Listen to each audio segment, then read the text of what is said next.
Plusieurs aiment les dons de l'esprit, mais n'aiment pas la vie de l'esprit. Beaucoup s'attendent au baptême dans le Saint-Esprit, mais ne veulent pas vivre dans le prolongement de leur nouvelle naissance.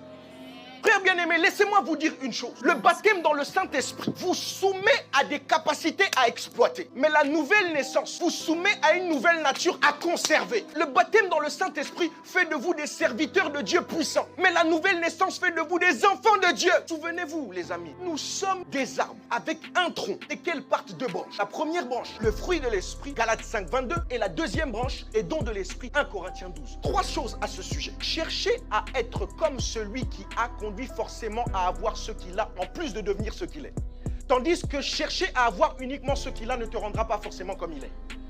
Chercher à être comme Jésus te conduira forcément à avoir ce que Jésus a, en plus de devenir ce que Jésus est. Mais chercher uniquement à avoir ce que Jésus a ne te rendra pas forcément comme il est. Beaucoup courent après les avoirs de Dieu sans pour autant chercher l'être de Dieu.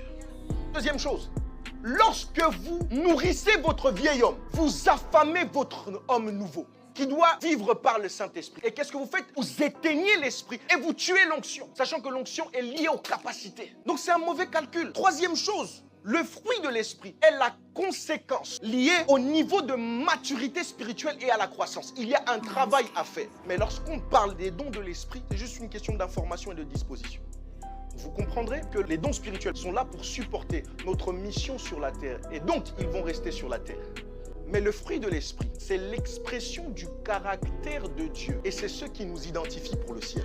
Le fruit de l'esprit nous transportera de la terre au ciel. Les dons spirituels transportent le ciel sur la terre. Le fruit de l'esprit nous emmènera à Dieu. Les dons spirituels nous emmènent Dieu. Donc, je ne le dirai jamais assez. Avant d'aimer le don, aimer le donateur. Avant d'aimer ce que Dieu a, brûler d'amour pour ce qu'il est. Deux choses. Il y a l'œuvre intérieure de l'esprit qui est caractérisée par la culture de la nature de Dieu en nous. Et il y a l'œuvre extérieure de l'esprit qui est caractérisée par le fait de manifester la puissance de Dieu sur la terre. Vous entendrez dans la Bible qu'il y a le Saint-Esprit en et le Saint-Esprit sur. Il y a une différence entre les deux. C'est le même esprit, mais c'est deux dimensions différentes de manifestation. Le Saint-Esprit en, c'est le caractère de Dieu. Le Saint-Esprit sur, c'est les capacités de Dieu. Le Saint-Esprit en, c'est l'être de Dieu. Le Saint-Esprit sur, c'est les avoirs de Dieu. Le Saint-Esprit en, c'est l'identité divine. Le Saint-Esprit sur, c'est les possibilités divines. Le Saint-Esprit en, c'est le cœur de Dieu. Le Saint-Esprit sur, c'est la main de Dieu.